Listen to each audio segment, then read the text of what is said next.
So I just finished watching The Woman in the Yard, and honestly, I wasn't expecting that. This movie really made me feel something, and I feel like it's gonna linger with me for a long time. So, let's talk about it.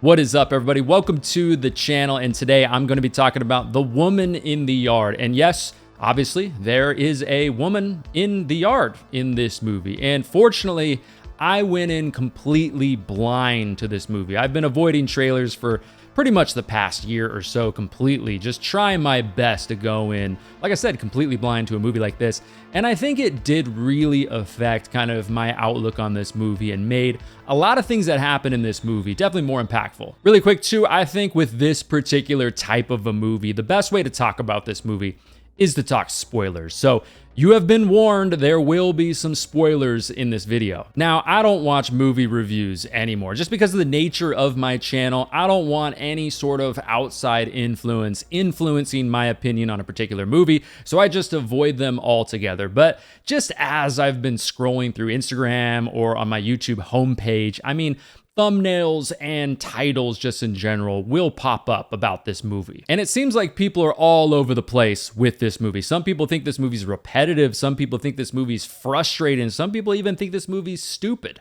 And there's also people who can relate to the themes in this movie, and I think it works a little bit better for them. Or you could call them the triggers, if you want to say. Stuff in this movie like loss of a loved one, suicide, and definitely grief as well. And I can understand why the ending to this movie really pisses a lot of people off. I mean, they go into this whole theme of this movie that taking your own life in this type of a situation in order to help those people around you that are being affected by your depression or just your state of your mental health could be considered a good route to go, which obviously I will talk about as we kind of dig a little bit more into the ending of the movie a little bit later. It's also one of those movies that does have a lot of twists at the end. Now, not that this movie is even on the same level as a movie like Inception or even in the same galaxy of a great movie like that, but that's a movie where the end of that movie, some people just absolutely love it. They consider it one of the greatest endings to any movie ever. But on the same hand, you also have other people on the totally opposite side of the spectrum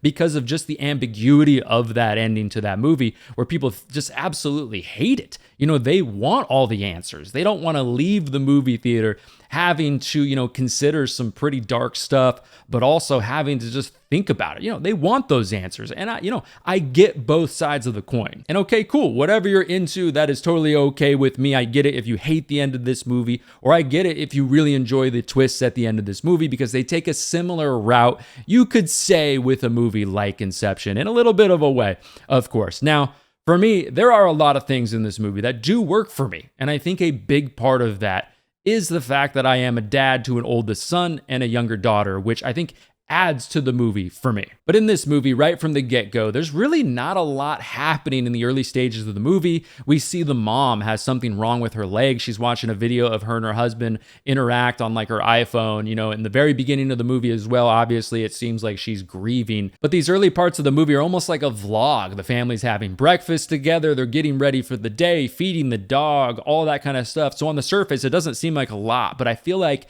the way that it's acted and the way that it's shot, it feels like I'm enjoying what's going on here. I am enjoying that they're not talking too much. It's more of a visual experience. But I don't know. It just feels like to me that they're building towards something, which is making me invested in what I'm seeing. Then the kids are like, Mom, what the hell? There is somebody dressed in all black that looks pretty creepy out sitting on our property. So yeah, eventually the mom does hobble her way out there, and this thing does eventually speak. And it starts to say some creepy stuff like, your children are so darling, ripe enough to eat. You called and I came. Today's the day. Now, obviously, they will unpack all of this stuff as the movie goes along. But to me, when I'm hearing this, okay, I'm wondering what's going on here. What is this story about, and it's making me pretty hooked in to kind of invest myself into the rest of the story. So recently, their dad, the husband, died in a car accident. I'm not sure if they give us the answer of how recent it was, but it does seem like it's very recent. I mean, they even have the car still in the yard, which is a little bit weird. But the wife, her knee or leg got injured in that car accident, and come to find out, the son, who eventually confronts the lady outside, he finds out from her that his mom hasn't been telling him the whole story. He finds out that his mom actually lied. His mom was actually the one driving the car and was kind of responsible for what happened, which obviously, makes the son pretty pissed, which I thought was interesting and immediately made me think about my own kids. Because as a parent, you kind of have to pick and choose sometimes what you share with them, either based off of, their age, their maturity level, or what you perceive they do or don't need to know. And, sometimes you fail. And, sometimes there's situations where it's like, okay, I should have told them a little bit more. Then, of course, as expected, some weird things start happening. The dog disappears. The oldest son is starting to become kind of fed up with what's going on here.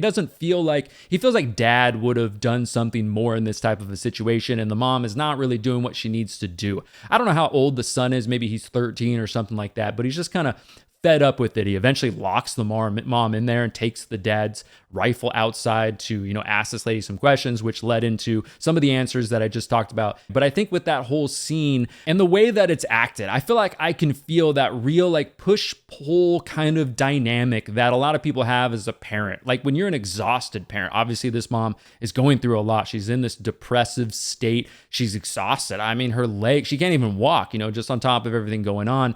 And as a parent, there's situations where it's like, your kids have homework to do. Your kids should probably be playing outside a little bit more today, but you're just so exhausted. You're like, okay, maybe just one more movie. And in this scene, I feel like you can really feel the mom's struggle with all of that. All the things she has going on just weighing on her, so heavily. But there's also some stuff that she knows that she needs to do to fix this situation, but she just feels like she can't. And of course, one of the beauties with movie making, and one of the reasons why we love movies just in general, is movies are not just about the dialogue. It's not just about the music. It's a different form of kind of art because it's blending so many of these things together. And in particular in this movie, I think this movie is shot really, really well. I mean, whenever you're taking those moments that, on their surface should be pretty bland and making them kind of seem more, which I feel like really works for me in this movie. And I'm not referring to like overly artsy shots where it clearly looks like they're trying way too hard to just be different and unique. No, it's a very subtle thing in this movie. They do it just enough to kind of tell the story, but through a lens without using too much music or dialogue in those particular moments, just through the lens of the camera, which I think is done really well in this movie. Case in point, I think some of the jump scares in this movie are shot pretty effectively to me. And in particular, that moment when the woman's shadow, almost like her creepy hand, is gripping over the house. It's kind of going through the hallways, up the walls. It's almost like a roller coaster, the way that they shoot it with kind of the spinning shots and just the twists and the turns that feels very kind of claustrophobic to me. Now, clearly this movie is inspired by a movie like Signs, a movie that I consider an all-time classic and a movie that I love in so many different ways. But yeah, we're on a farm. One of the parents has died tragically. The family's going through grief together while something else is happening at the same time. They even add that scene towards the end of the movie in the attic with the flashlight that's spinning. A scene that, if that would have gone on for maybe one more minute, I would have been puking just like that dog earlier in the movie, but still an effective scene, different than Signs because that took place in the basement with aliens. But still, I think if you're a fan of a movie like Signs, some of the stuff in this movie will definitely work for you because there are some similarities. But that last quarter of the movie, I was really invested. It's one of those moments in a movie where you feel like there is no way right now I can get up and go pee. Hell, even blink because I will definitely miss something. And just in that last quarter of the movie, it feels like every moment is kind of coming to a head there. And it really is. There's just a lot of things that are very important in the story happening. And I just feel like there's something to be said about that. It is a pretty solid last quarter of the movie, which I thought was pretty effective for me. Now, whether or not you consider some of those things that actually happen with the story in the last quarter of the movie, we'll talk about in just a second. But like I said, there's something to be said about the fact of just as an audience member, you cannot take your eyes off the screen. But after that is when the moments start where people are either going to hate the end of this movie or they're going to be invested in it, because a lot of crazy things start happening that really make you think. And there's also some things that are going to start happening that are going to, like I said earlier, piss you off. So I think it's a pretty cool moment when the mom, hears the daughter and goes through that little tunnel, which ends up being a situation where she walks through this mirror, and then she's kind of in that whole situation. She was watching in the video at the very beginning of the movie with her husband and just going over some things and memories and, what they want to name the farm and just spending time together. And then she notices as she looks around the room that anything that has letters on it around the room, the alarm clock, anything else, all of the letters are backwards. And you can see the look on her face like, oh shit, this is not good. And then the husband is behind her and starts suffocating her. And then she immediately wakes up and she is the woman in the yard. But it's a moment in the movie where I'm like, oh, I especially cannot take my eyes off the screen because I'm like, what is about to happen here? Which, like I said, starts this kind of mind trip thing, which will work for a lot of people, but a lot of people will absolutely hate it because this is not everybody's cup of tea. There's so many of those movies, M. Night Shyamalan movies, whatever you want to say, where people are just like, no, dumb, I don't like it. It's trying too hard to be different, but I like it. I think it's one of those moments where it works for me, as she's kind of replaying. We're seeing all of these scenes over again that we saw earlier in the movie using this woman, this being, whatever you want to say it is, but it's now from her POV, and a lot of those moments are starting to make sense. Yeah, it's kind of a mind-blowing moment that I think is pretty interesting for me. And next, there's a moment that hit me pretty hard. It was definitely a moment that made me tear up. So this whole moment starts off with this thing, which clearly now up to this point, we can tell is a piece of her psyche. But this thing is kind of calming her. It's telling her that this ends now. And it's telling her that it's so glad that the gun is now in her hands. I'm here to help you just like you asked. And the mom then asks, like, will the kids be okay? And this thing says, only if you set them free. Then, man, here is where the gut punch really happens. Now, I hate to be that guy, but I feel like especially if you're a parent, this hits you even harder. As she waves the lighter over the kids' pictures in the room and they start changing to their future. Pictures of them graduating high school, pictures of them getting a job, different accomplishments, just pictures of them growing up. And it kind of reminds me of that moment in Interstellar with Matthew McConaughey's character where he sees those videotapes coming back to him from his kids and just seeing that their life has now passed him by. Because as a parent, there's nothing more true than that old saying that when you have kids, the days are long, but the years are very short because it just flies by so fast. One day, your kids are completely obsessed with you. They're asking, Dad, will you please play with me? And then eventually, they kind of just move on to having their own family, their own life, maybe far away. And yeah, it's so fast. And there's just something about that scene that makes me think about that right away. I'll say too, when we cut to that shot in this movie outside of the barn, after seeing the mom with the rifle up to her chin, that was a moment where I was gripping. I was waiting for a loud gunshot sound, but that doesn't happen. It's just silence after that. Then after that, the kids come back, and then we get the most important piece of dialogue in this entire movie, kind of putting that wax seal on this entire story. One of the kids asks, is she going to come back? And the mom says, not today, but if she does, we're going to be ready. Man, that's a lot to take in. And honestly, I just feel like what a well-written moment right there. And then the final moment of the movie as we pan in on this painting, Ramona's painting, and her signature is at the bottom of the painting, but the letters are backwards, which hints to us that Ramona might have pulled the trigger. Which I can't help but think about that moment in Inception when Leonardo DiCaprio's character is now with his kids and we see that spinny top spin and spin and spin, and then it starts to wobble a little bit, and then boom, the movie just cuts to black.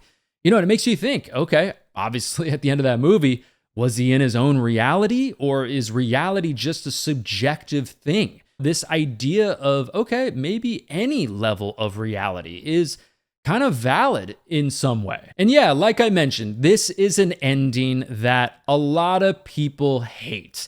And yeah, like I said, I get that. I think portraying taking your own life as if it's this good thing that could potentially have a good outcome is pretty terrible. It's showing you that if you did something like that, you'll essentially be rewarded. Like, look, you'll have your dog back, you'll have your family back together, everyone seems to be happy. You'll even have the farm named in the way that you wanted it to be named. But with that said, it's obviously an ambiguous ending. So just hinting at something doesn't mean that's actually what happened, or it doesn't even mean that it's actually telling us that that is the right thing to do. That might just be a look into Ramona's perspective of her choice, which obviously in reality would leave a terrible wake behind her, essentially affecting everyone that loves her in a horrible way. But again, I can totally understand why people would be mad about this ending, especially if somebody close to you has taken their own life. But I assume most of us are kind of adults here, right? And most of us probably know that doing something like this,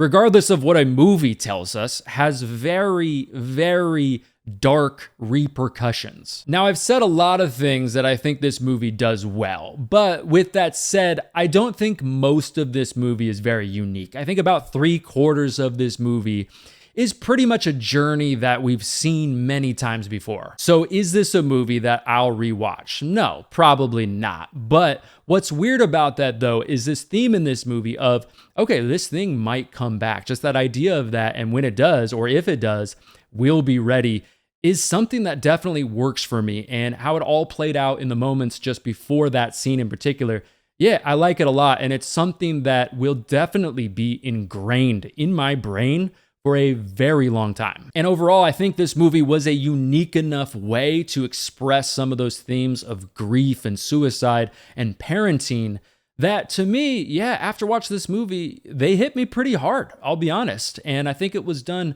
pretty effectively. Yes, like I said, the movie definitely does have its flaws. And again, if the ending to this movie really pisses you off, especially if that just really hits home for you because of people close to you who have taken their own life, I get that aspect of it, totally understand that. And yeah, there are some things with that I don't like at all. But overall, it's a pretty deep movie that I think on a lot of levels did work for me. But there you go, everybody. That is my review of The Woman in the Yard. If you want some more videos from me right now, go ahead and check out one of these videos next to me. If you don't want to miss future videos on the channel, the best way to do that is to make sure you subscribe. All of my social media links will be down below in the description if you want to go and follow me over there. But again, everybody, thanks so much for watching. Really do appreciate it. My name is Matt, and I will talk to you in the next one.